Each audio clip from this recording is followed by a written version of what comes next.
తిరిగి వార్తలకు స్వాగతం.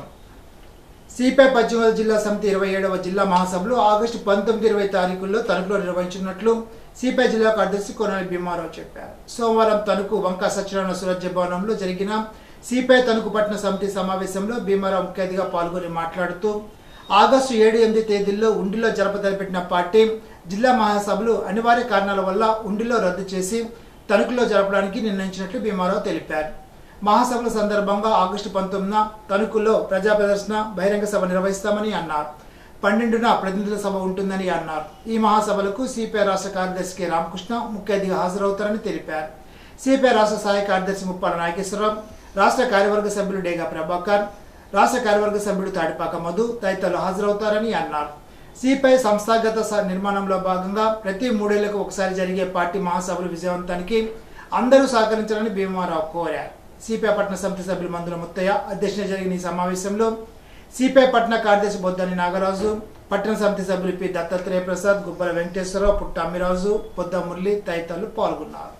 ఇటీవల మృతి చెందిన ప్రజానాట్య మండలి నాయకుడు బుల్లితెర నటుడు అల్లం గోపాలరావు, సినీ నటుడు కోట శ్రీనివాసరావు మృతికి సంతాపం తెలుపుతూ సమావేశంలో 2 నిమిషాలు మౌనం పాటించి నివాళులు అర్పించారు.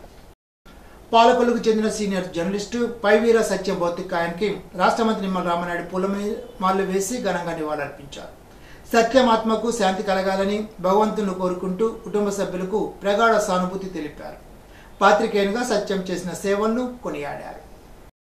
ముఖ్యమంత్రి సహాయ నిధి నుండి పాలకొల్లు కార్యాలయంలో పాలకొల్లు నియోజకవర్గానికి చెందిన 54 మంది పేదలకు వైద్యం కోసం 50 లక్షల రూపాయలను మంత్రి నిమ్మల రామనాయుడు కూటమి నాయకులతో కలిసి అందజేశారు.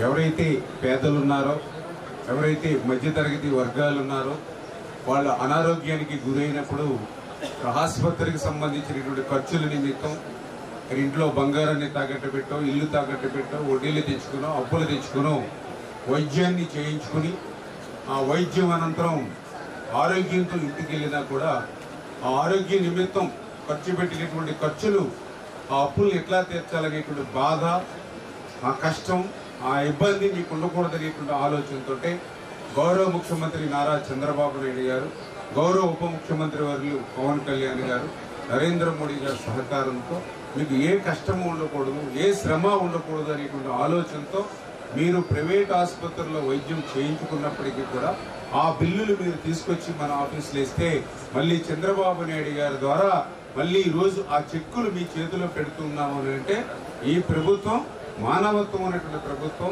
పనిచేసేటువంటి ప్రభుత్వం, మంచి ప్రభుత్వం. మరి ఈరోజు మరి 57 మందికి 44,19,612 రూపాయలు, అంటే దగ్గర దగ్గర 1/2 కోటి రూపాయలు ఈరోజు సిఎంఆర్ఎఫ్ చెక్కుల ద్వారా మీ అందరికీ కూడా అందించడం జరుగుతుంది. మరి ఈ రోజునే కాదు, గత వారం 70 లక్షల రూపాయలు అందించడం జరిగింది, దగ్గర దగ్గర 72 మంది చెక్కులు. అంతకుముందు గత వారం కూడా 68 మందికి అందించడం జరిగింది, దగ్గర దగ్గర 55 లక్షల రూపాయల వరకు. అంటే ప్రతి వారము కూడా 40 లక్షలు, 50 లక్షలు, 70 లక్షలు ఈవేళ సిఎంఆర్ఎఫ్ చెక్కుల ద్వారా మీ అందరి ఆరోగ్యం కోసం ఈ ప్రభుత్వం ఖర్చు పెడుతూ ఉంది. ఇప్పుడు తూర్పుగోదావరి జిల్లా వార్తలు.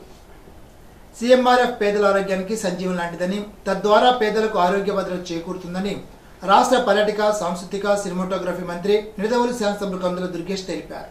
సోమవారం నిడదవోలులో పార్టీ కార్యాలయంలో ఈ మేరకు మంత్రి కందుల దుర్గేష్ నియోజకవర్గంలో పలు గ్రామాల్లో అనారోగ్యంతో సతమతమవుతున్న 30 మంది బాధిత లబ్ధిదారులకు 22,94,913 రూపాయల విలువైన సిఎంఆర్ఎఫ్ చెక్కులు, మరో 3కి 8 లక్షల విలువైన ఎల్ఓసి పత్రాలను స్వయంగా పంపిణీ చేశారు. మొత్తం 33 మంది బాధితులకు 30,94,913 రూపాయల విలువైన సిఎంఆర్ఎఫ్ చెక్కులు, ఎల్ఓసి పత్రాలు పంపిణీ చేశారు. ఇప్పటి వరకు నిడదవోలు నియోజకవర్గంలో 192 మందికి 1.84 కోట్ల లబ్ధి చేకూర్చామని ఈ సందర్భంగా మంత్రి కందుల దుర్గేష్ తెలిపారు. చెక్కులు అందుకున్న లబ్ధిదారులు హర్షం వ్యక్తం చేస్తూ ముఖ్యమంత్రి చంద్రబాబు నాయుడుకు, మంత్రి కందుల దుర్గేష్ కు కృతజ్ఞతలు తెలిపారు. ఆయుర ఆరోగ్యాలతో చల్లగా ఉండాలని లబ్ధిదారులు ఆశీర్వదించారు. ముఖ్యమంత్రి గారి సహాయ నిధి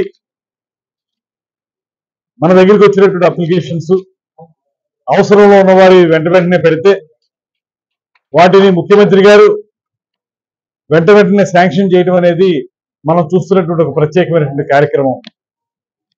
మేలో చెక్కులు ఇచ్చాం, జూన్లో ఇచ్చాం, జూలైలో ఇస్తున్నాం. ఇప్పుడు ఇలా చూసుకుంటూ ఉంటే ఎప్పుడు మనం అవసరంలో ఉన్న వాళ్ళకి సంబంధించినటువంటి అప్లికేషన్లు తీసుకెళ్లి ముఖ్యమంత్రి గారి సహాయ నిధి కోసం కోరుతున్నామో వెంటనే వాటిని ప్రాసెస్ చేసి చెక్కులు పంపిణీ చేసేటువంటి కార్యక్రమాన్ని చేపడుతున్నటువంటి ముఖ్యమంత్రి గారికి ప్రత్యేకమైనటువంటి ధన్యవాదాలు తెలియజేస్తూ, అదేవిధంగా ఉప ముఖ్యమంత్రి పవన్ కళ్యాణ్ గారికి ధన్యవాదాలు తెలియజేస్తూ, ఇవాళ ఈరోజు ప్రధానంగా 30 CMRF చెక్కులు ముఖ్యమంత్రి గారి సహాయ నిధి నుంచి 30 చెక్కులు ఇస్తున్నాం.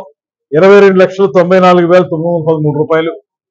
అదేవిధంగా LOC లెటర్స్ కి సంబంధించి ఒక 8 లక్షలు, మొత్తంగా చూసుకుంటే 30,94,91,913 రూపాయలతోటి ఈ చెక్కులు ఇప్పుడు డిస్ట్రిబ్యూట్ చేయడం జరిగింది. ఇది ప్రధానంగా పేద ప్రజల పట్ల కూటమి ప్రభుత్వానికి ఉన్నటువంటి అభిమానం అనండి, లేకపోతే అవసరంలో ఉన్న వాళ్ళని ఆదుకోవాలనేటువంటి ముఖ్యమంత్రి గారి తపన కానివ్వండి, ఇందులో స్పష్టంగా కనబడతా ఉంది. ఈనాటి బంగారు మాట. ప్రపంచం మారాలని మనం కోరుకోవడం కాదు, మార్పు మనతో మొదలైతే ప్రపంచం అదే మారుతుంది. Leo Tolstoy. ఈ వార్త ఇంతటితో సమాప్తం. తిరిగి విజనస్ లో కలుసుకుందాం. అంతవరకు సెలవు. నమస్కారం.